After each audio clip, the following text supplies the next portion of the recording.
Hadir. Ayu Adi, Aditya, Radana, Hadir. Suma, Deva, Hadir. Parasara, Hadir.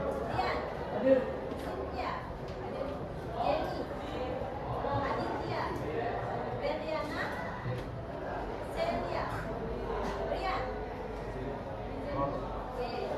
Kartika, Linda, Amanda, Anggi, Lydia, kenapa? Satyani, Hadir. Sri Devi, Mas Devina, Kirana, Riana,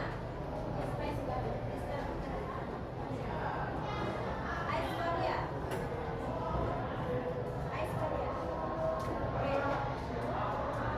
Dea, Ratna, Anastasia, Adelia, Alvin, Hadir.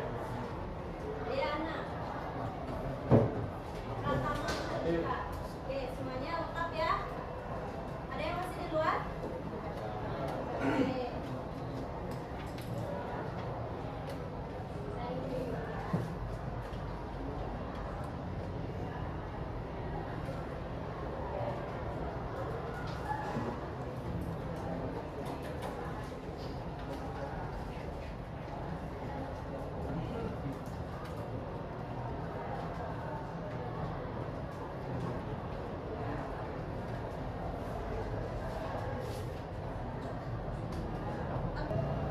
Oke adik-adik, sekarang kita akan belajar mengenai dinamika rotasi. Tapi sebelum itu, saya mau tanya nih, kalian ada yang pernah main kursi putar nggak? Di sekolah ataupun di taman bermain misalnya? Pernah ya? Jenny pernah Jenny? Oke, Jenny, saya mau tanya ke Jenny nih. Kamu, apa yang kamu rasakan ketika tangan kamu direntangkan sama tangan kamu ketika dirangkatkan? Apakah terjadi perbedaan nggak Jenny?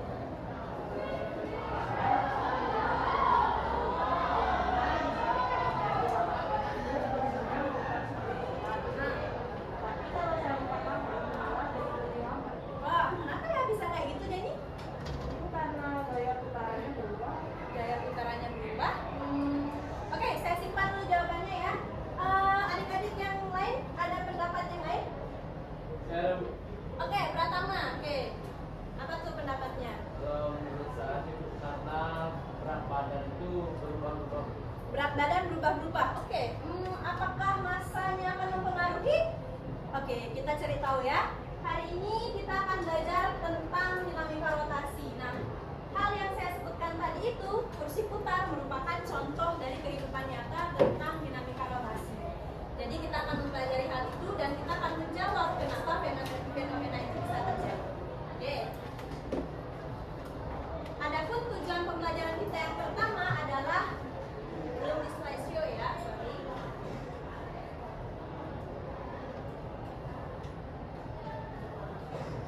Tujuan pembelajaran kita yang pertama itu adalah menjelaskan pengertian momentum sudut dan momen gaya.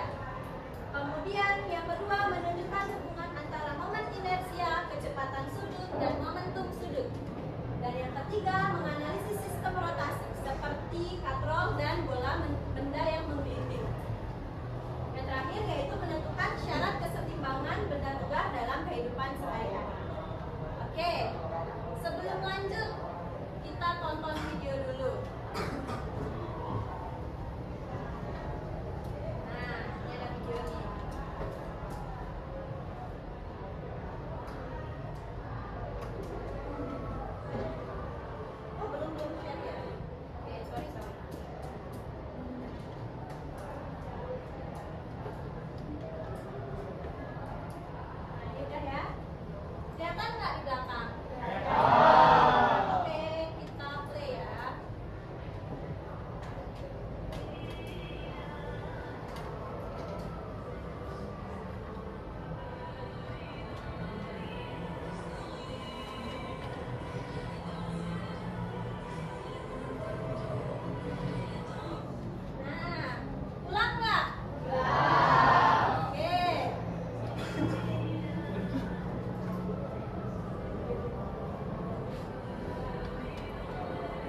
video tersebut bisa kita lihat waktu tangannya direntangkan, maka putaran dia akan menjadi lebih lambat. Dan ketika tangannya itu dirapatkan, maka kecepatan putaran dia akan makin cepat. Kenapa ya bisa kayak itu? Oke, Devina. Karena dia makin ringan. Makin ringan. Ada pendapat lain? Oke, Aditya. Mungkin bukan beratnya, tapi posisinya dia. Bagus sekali.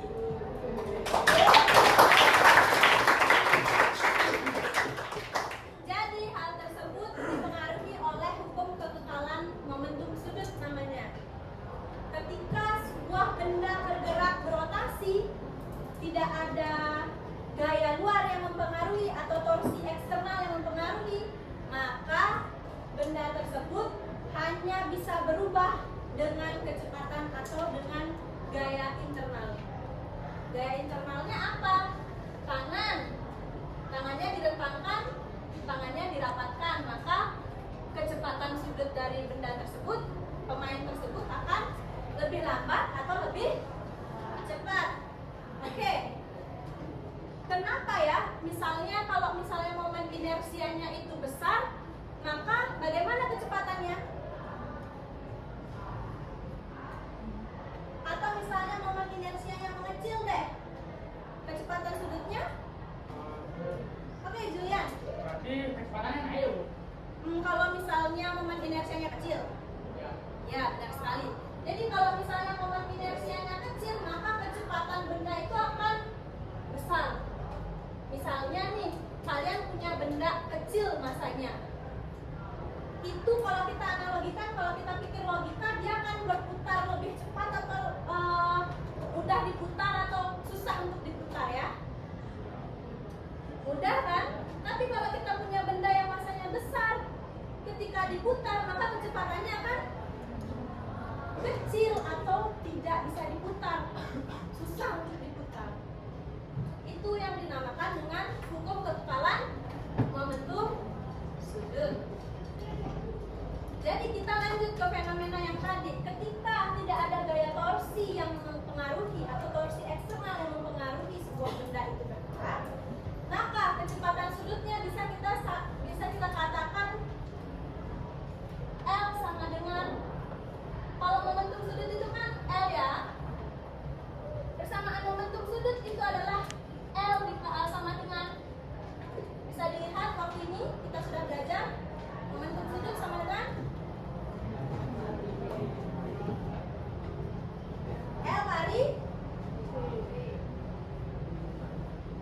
L kali momen inersia dikalikan dengan omega. Oke, ini sama dengan omeganya. Kalau misalnya kecepatan sudutnya sama, maka kita bisa tulis L1 sama dengan L2. Gitu. Oke, biar lebih paham, kita langsung ke contoh soal aja deh. Nah, kayak ini nih. Ketika seorang penari balet memiliki momen inersia sebesar 4, berarti kita katakan bahwa I1-nya sama dengan berapa? 4. I2-nya 16 ya. Ini kg meter sekon, ini kg. Terus kecepatan sudutnya berapa? Kecepatan sudut yang pertama 12 radian per sekon. Ingat ya, kalau misalnya ada soal menanyakan tentang kelajuan, kita harus lihat satuannya dulu. Kalau satuannya meter per sekon, berarti kelajuannya dilambangkan dengan V. Tapi kalau radian meter per sekon, maka kelajuan disebutkan dengan omega. Itu artinya kecepatan sudutnya. Oke, jadi yang ditanyakan di sini adalah omega 2-nya kan? Apa besarnya omega 2? Maka kita bisa pakai persamaannya ini. L1 sama dengan L2. Kita analogikan, L1-nya ini adalah tangannya ketika dirapatkan. L2 ini adalah tangannya ketika direntang. Maka kita bisa tulis persamaannya ini.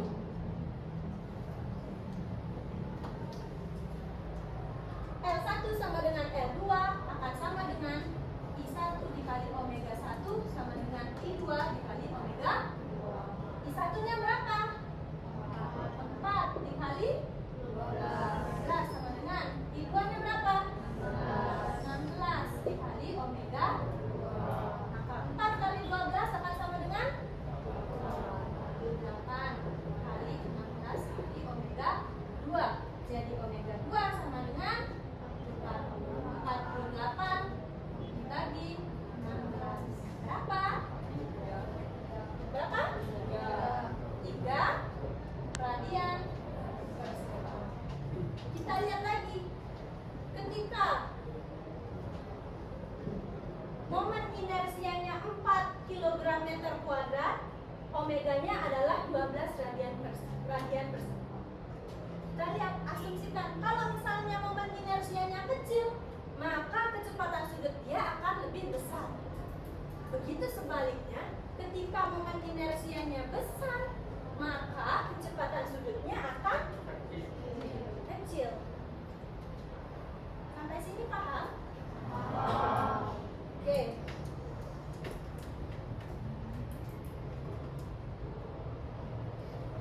Oke, sekarang kita akan membahas, karena tadi itu masih berhubungan dengan momen gaya dan momen inersia, karena ada momen inersia di sini.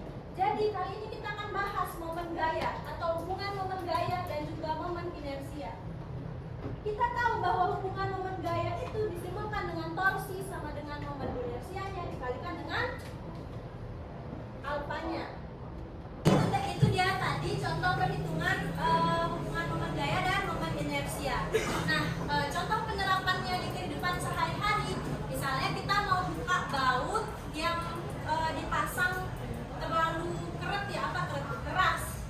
Kita mau pakai baut, mau pakai obeng. Kita pakai obeng yang panjang, lengannya atau yang pendek?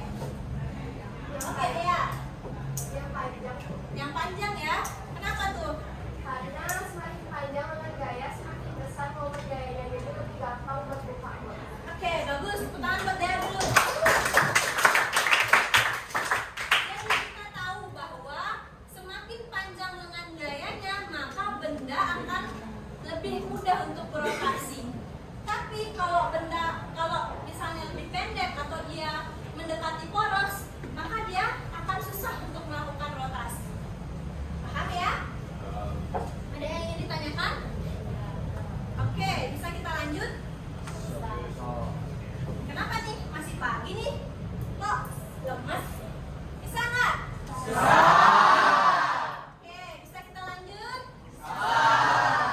Semangat ya, masih pagi. Oke. Nah, sekarang kita ada katrol. Menentukan percepatan pada sistem katrol. Oke. Kalau yang ini, kita lihat katrolnya yang mana yang lebih besar masanya. Kalau gambarnya kayak ini, M2 yang lebih besar ya. Maka M2 ini akan menuju ke mana? Ke bawah. M1-nya ke atas. Tapi pada kasus ini kita anggap si M1-nya yang lebih besar masanya daripada M2. Maka gimana jadinya? M1 akan kemana? Ke bawah. Yang M2 akan ke atas menuju M1. Oke, untuk menentukan percepatan linier pada balok yang menggantung pada katrol ini, kita bisa gunakan persamaan A sama dengan W1 tambah W kurang W2 dibalikan dengan M1 tambah M2 ditambah K dikalikan dengan MK. K itu apa? Konstanta. Jadi yang dimaksud dengan konstanta di sini adalah konstanta dari momen inersia benda itu sendiri. Misalnya, kalau momen inersia silinder pecah itu kan 1/2 mr kuadrat. Maka yang jadi konstanta itu adalah yang 1/2 ini. Kalau misalnya bola pecah, berapa momen inersianya? 2/5 mr kuadrat. Jadi yang jadi konstantanya yang mana?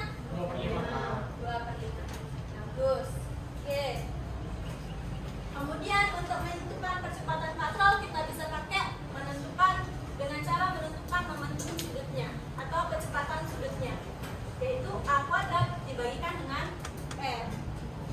ya? Oke.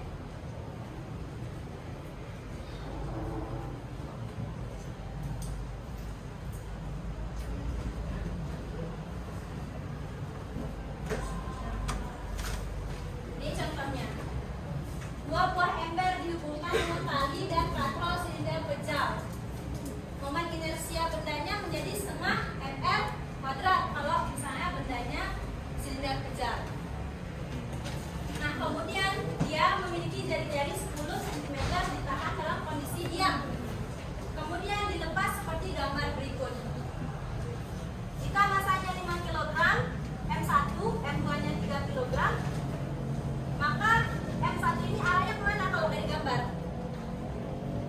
Kan yang lebih besar M1 kan? Daripada M2. M1 akan ke bawah, sedangkan M2-nya akan ke atas. Jadi pertanyaannya adalah percepatan gerak ember benda tersebut. Kita bisa pakai persamaan yang tadi itu, yang W1 minus W2 dibagi dengan M1 tambah M2 tambah konstanta dikalikan dengan massa katrolnya. Kalau sudah dapat percepatannya, maka kita bisa cari tegangan tali pada ember 1, tegangan tali pada ember 2. Dengan cara bagaimana? Dengan menggunakan bersamaan sigma S sama dengan massa. Ini persamaan hukum Newton keberapa? Hukum Newton atau hukum 2 Newton. Oke, paham ya? Bisa kita lanjut dulu? Oke. Nah, bendanya sama, katrol, tapi bentuknya yang beda. Kalau bentuknya katrol seperti ini artinya dua benda dihubungkan dalam satu tali, kemudian ditaruh di katrol. Ketika si benda M2-nya ini bergerak turun, maka si M1 ini akan bergerak atau diam? Bergerak, ya. Bergerak mendekati sistem M2 ini. Maka dia akan punya gaya geseknya. Kalau dia permukaannya kasar. Kalau permukaannya licin, gaya geseknya besarnya berapa? 0. Oke, sama. Untuk mencari percepatan linear balok, kita gunakan percepatan sama dengan W2. Kenapa W2? Karena W2 ini arahnya ke bawah. Dia paling besar. Dia dapat menggerakkan M1. Itu ya. Oke, dikurangi dengan F geseknya. Ini. Karena dia berlawan arah, jadi dia minus. Kemudian dibagi dengan M1 F tambah M2 ditambah konstanta dikalikan dengan massa katrol. Nah, contohnya kayak gini. Nah, ini contoh soalnya. Jika lantai di bawah F1 licin, tentukan percepatan kedua gerak benda. Jadi kalau udah licin berarti F geseknya sama dengan 0. Nah, ada lagi nih energi kinetik benda dan gerak menggelinding. Kalian harus tahu kalau misalnya gerak menggelinding itu dia punya dua gerakan atau dia mengalami dua gerak. Gerak apa saja? Gerak apa saja? Berputar.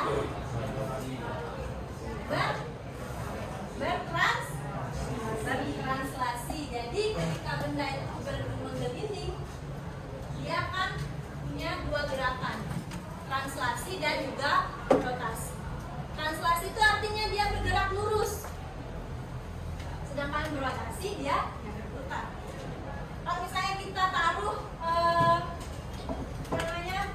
ban, misalnya kita main ban, mau gelindingin dia bannya, dia kan di bidang datar ya, dia akan menggelinding, dia mengalami gerak translasi dan juga rotasi.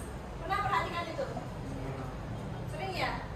Oke, itu namanya gerak menggelinding di bidang yang datar. Persamaannya menggunakan persamaan energi translasi dan juga energi rotasi.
rotasi.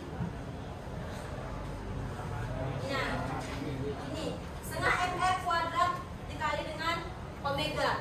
Kita tahu bahwa mr kuadrat ini adalah persamaan dari inersia. Jadi bisa kita sederhanakan aja. Setengah kali I kali omega. Ini. Ketika benda itu menggelinding di bidang delta. Ada cara cepatnya. Bagaimana cara cepatnya? Ya ini. Setengah mv kuadrat 1 ditambah konstan.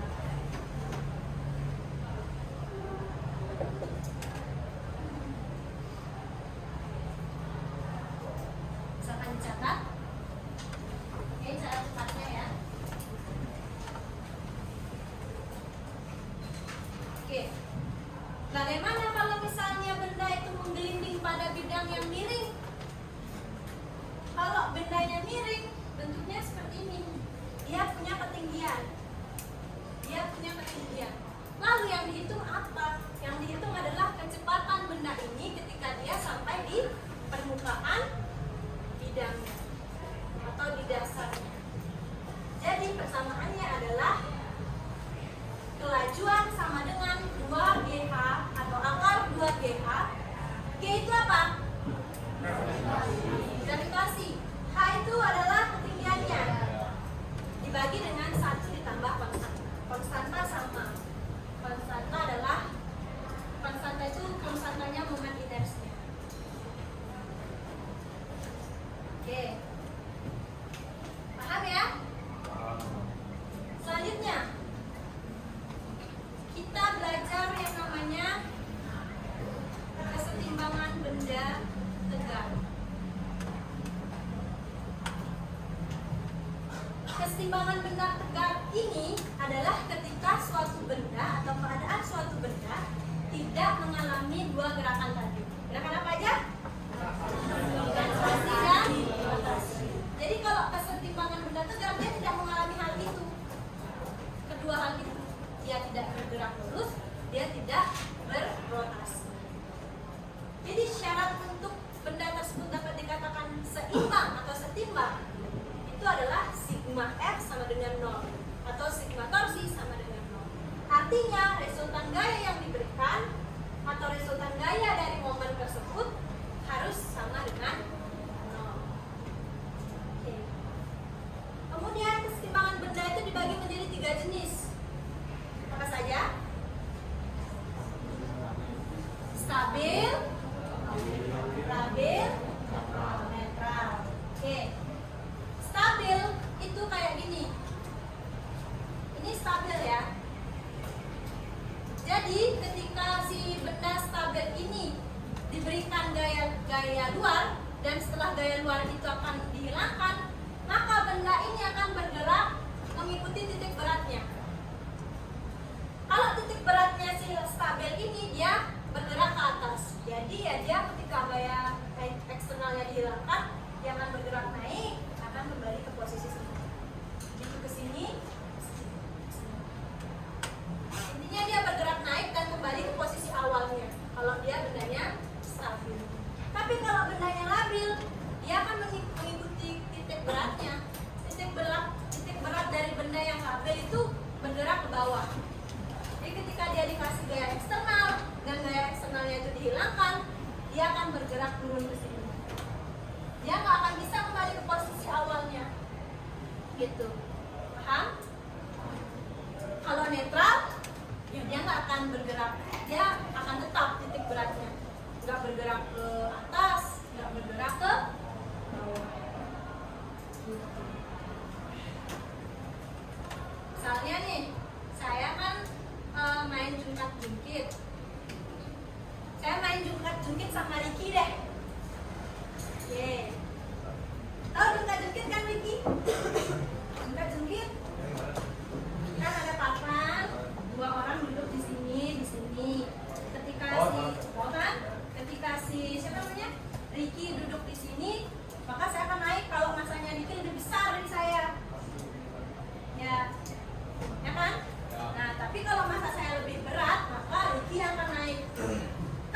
gimana caranya biar kita sama-sama berhadapan gitu loh.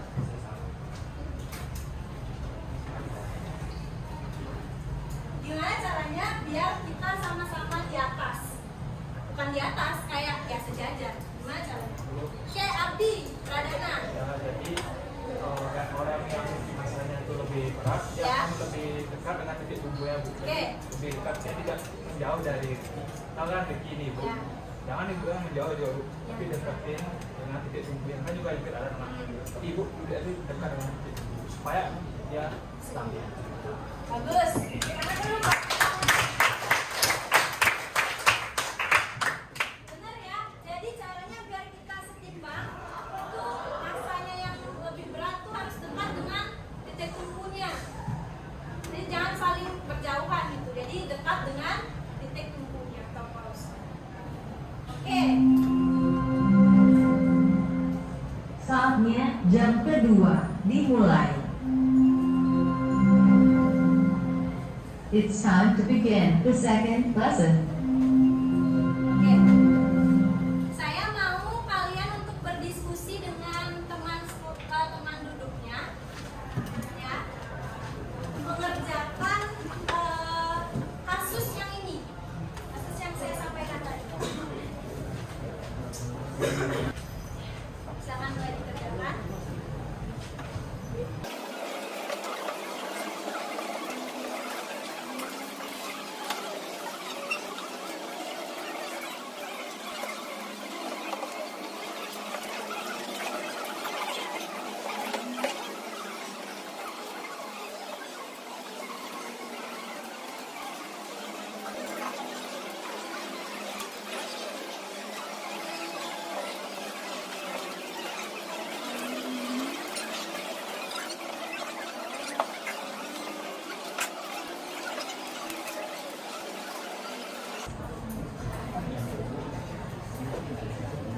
Oke, waktu habis.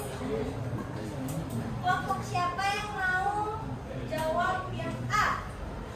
Oke, kelompok Devina. Yuk, dua-duanya maju yuk.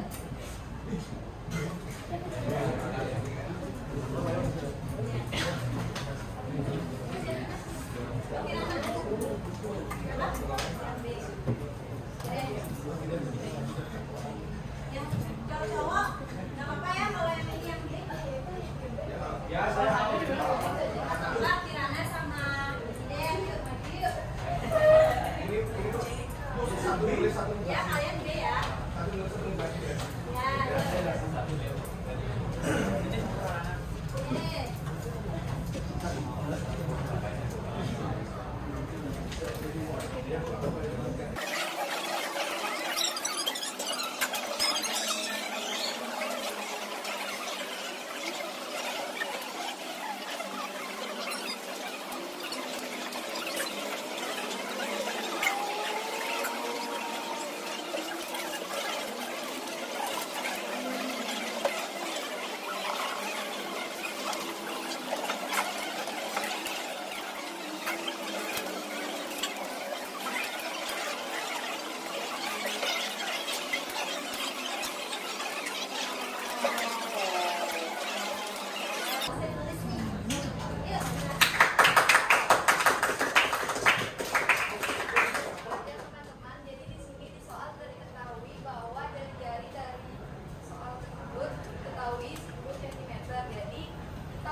Oke. Tadi cewek-cewek, sekarang cowok-cowok.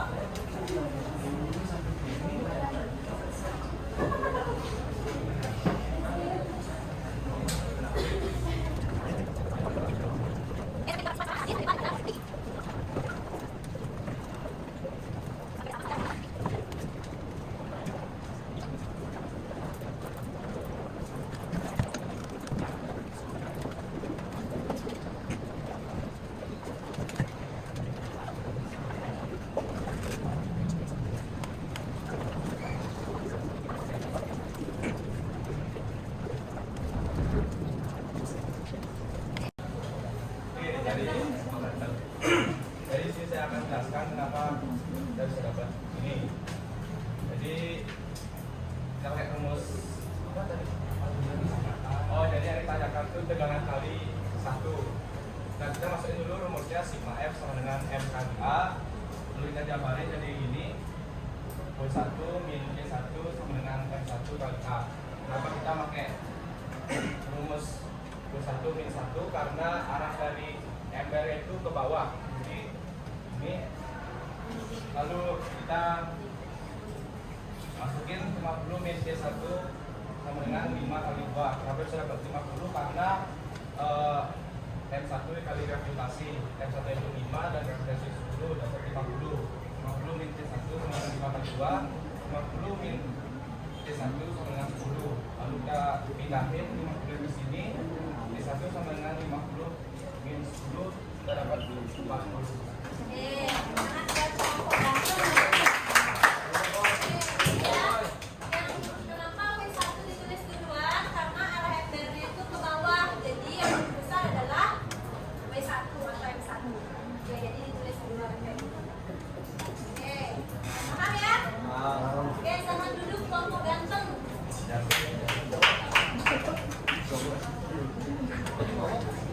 Kasih ya.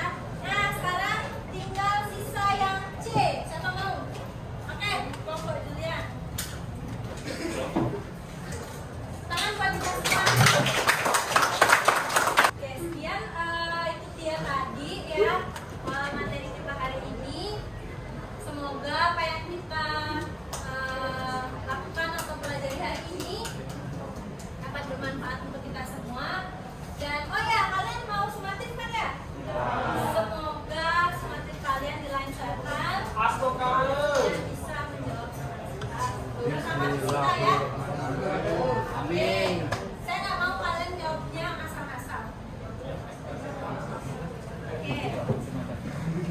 Oke. Dari semuanya masih ada yang dipertanyakan? Kalau masih silakan saya sudah masih. Kalau tidak, mari kita akhiri. Berdiri. Terima kasih.